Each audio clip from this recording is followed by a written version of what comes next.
Bonjour tout le monde. Aujourd'hui, le sujet de la vidéo, ce sera est-ce que le cerveau humain est destiné à être régénéré ou à être dégénéré? Ouais, bonne question.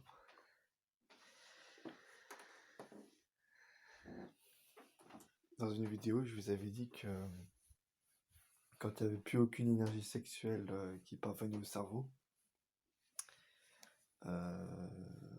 celui-ci en fait il se met à vieillir et a cessé de fonctionner. Et ça c'est véridique parce que si vraiment toutes nos zones cérébrales étaient actives en état de veille, il y aurait longtemps qu'on aurait une mémoire hyper développée. Donc quand on voit les gens autour de nous, on se rend bien compte que ils ont tendance à oublier vite. Donc voilà, ça paraît évident il y en a il y a des supraconscients comme moi qui avons un cerveau hyper évolué. Après, bon, chacun évolue à son rythme, donc voilà, hein, l'évolution est un processus qui peut être long, ça dépend des personnes, mais voilà, c'est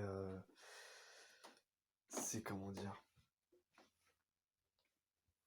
c'est vrai qu'il y a des personnes qui vont être plus avantagées que d'autres selon leurs connaissances, etc. Et puis il y en a d'autres qui vont régresser, quoi. Mais ouais, comment dire, notre cerveau, ouais, on sait tous qu'il est complexe, on est loin d'avoir tout découvert sur cet organe. Mais ouais.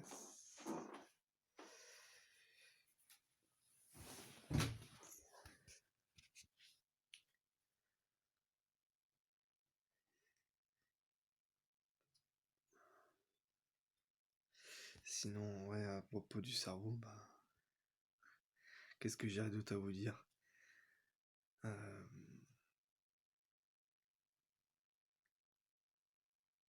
Ouais, justement, je tenais à donner un conseil à ceux qui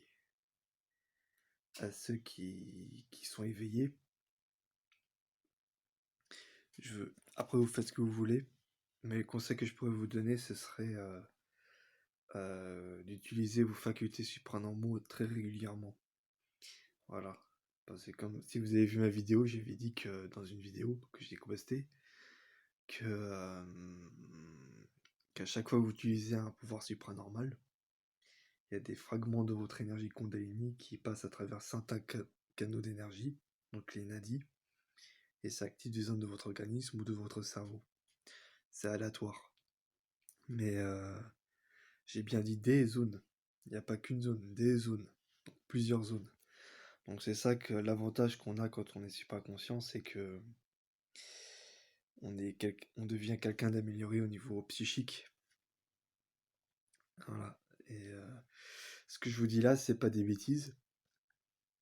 Pourquoi? Parce que il y a beaucoup de membres. J'ai déjà dit dans une vidéo, mais il y a beaucoup de membres. Il y a beaucoup de membres de ma famille qui, quand je leur dis que je me souvenais de ça et ça, qu'on a vécu telle chose, ils me disent mais comment t'arrives à te souvenir de ça? Donc voilà, hein, ça paraît évident. Euh, il y a beaucoup de choses que j'arrive à me souvenir, quoi. Même des choses très très lointaines. Même en 2015, il y a des souvenirs que j'arrive à me remémorer. Et pareil, 2012, plein de choses. Plein de choses. Même quand j'étais petit. Donc, non, non. Au début, quand je leur disais quand je résumais à quoi je mémorisais, tous mes souvenirs, etc., bah, je prenais pas attention parce que je me disais que c'était normal de se souvenir des choses comme ça. Et au fil du temps, je me suis rendu compte qu'en fait, que ma mémoire était hyper développée, surtout quand j'avais fait de la méditation. La première fois que j'ai fait la méditation, j'ai remarqué que ma mémoire était très développée. Ouais. Voilà, donc que penser de l'humanité dans tout cela? Qu'est-ce qu'elle va devenir? Bah, si beaucoup d'entre nous, enfin, moi je suis déjà éveillé, mais si beaucoup de personnes s'éveillent dans le monde, il va y avoir que du bon. Après, il y en a qui vont être prêts, d'autres qui vont pas être prêts. Ça dépend des personnes, chacun fait ce qu'il veut. Mais de toute façon, dans l'avenir, que ce soit proche ou lointain, l'humanité, enfin, devra obligatoirement passer par le... Enfin, obligatoirement, non, mais on sera dans une nouvelle ère, on sera dans une ère spirituelle, c'est obligé. C'est obligé parce que si on a cette énergie de Kundalini en nous, c'est pas pour rien. L'être humain est fait pour évoluer, donc on ira vers là. Enfin, on ira vers cette évolution. C'est obligé. C'est, euh, voilà, c'est pas là pour faire joli, quoi. Il y a une raison. Si cette énergie est là, c'est qu'il y a une raison. Voilà. Donc,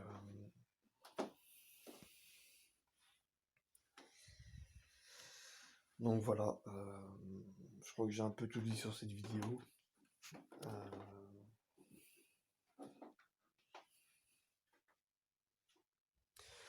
donc oui, justement, dans une vidéo, je vous avais dit que de ne pas faire les mudras de façon excessive, non seulement pour trouver un équilibre, mais surtout pour éviter que votre cerveau dégénère, parce que quand vous faites un mudra, certes, vous le dirigez vers votre cerveau, pardon, mais vous pouvez très bien le diriger soit dans Ida ou Pingala, comme je vous avais dit. Donc c'est soit l'un, soit l'autre.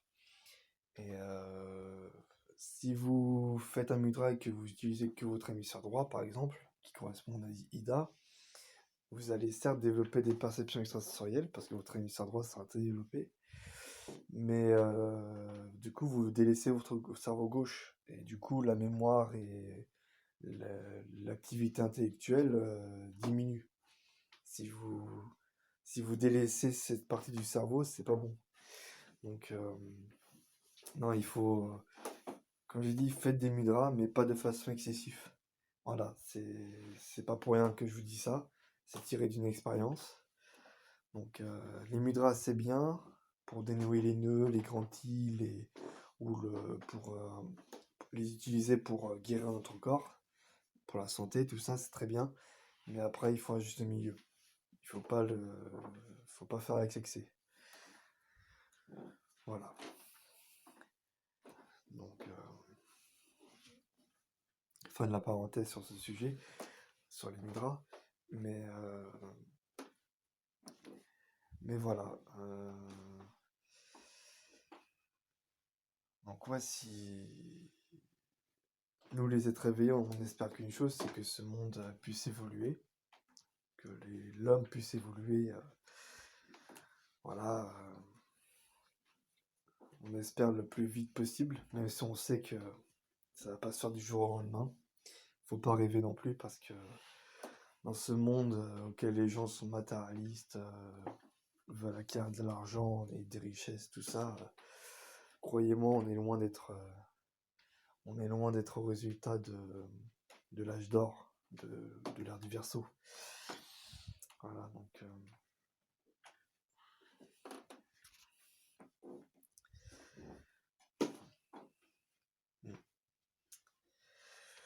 Donc voilà, je crois que j'ai tout dit sur cette vidéo sur le cerveau, du coup. Donc d'ailleurs, je sais pas si vous avez remarqué, euh, d'abord je veux dire que la Kundalini, je précise que c'est une énergie qui monte le long de la colonne vertébrale. Et quand vous regardez quand vous avez un schéma de la colonne vertébrale de l'homme, vous remarquez que c'est comme un serpent. Vous avez la base, et ça fait ça. Si vous voulez, vous pouvez regarder. Enfin, je sais que beaucoup d'entre vous connaissent l'anatomie de la colonne vertébrale de l'être humain, mais pour ceux qui veulent vérifier, pour confirmer ce que je dis, bah, faites les recherches sur Internet pour regarder la colonne vertébrale de l'être humain et vous verrez que c'est comme un serpent. Voilà, ça ondule comme ça. Voilà. Donc, hasard, pour moi, non. C'est pas un hasard.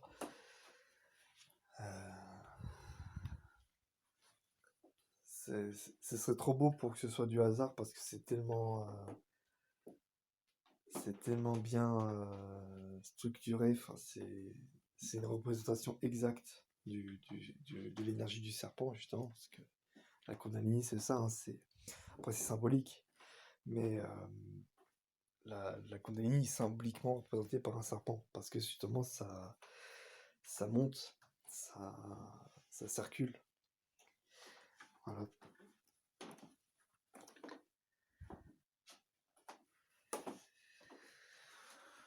Donc voilà.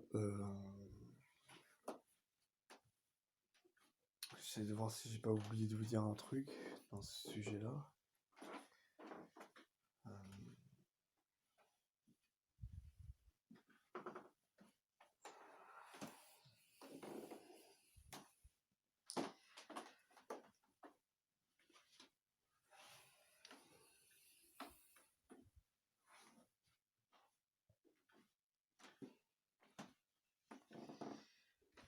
Non, non, j'ai rien d'autre à dire. Mais voilà, je vous redonne le conseil, hein, si vous voulez faire évoluer votre cerveau, bah, utilisez régulièrement vos facultés supranormaux. Voilà, si vous les utilisez régulièrement, vous allez activer des zones de votre cerveau ou de votre organisme. Parce que comme j'ai dit, c'est aléatoire. Donc, mais voilà, c'est les conseils que je vous donne en tout cas. Si vous voulez vraiment évoluer psychiquement, voilà, bah, ne négligez pas vos facultés internes. Voilà. Voilà, donc c'est tout pour cette vidéo. N'hésitez pas à mettre un like et à mettre dans les commentaires vos avis si vous avez envie. Et sur ce, je vous dis à très bientôt pour une nouvelle vidéo.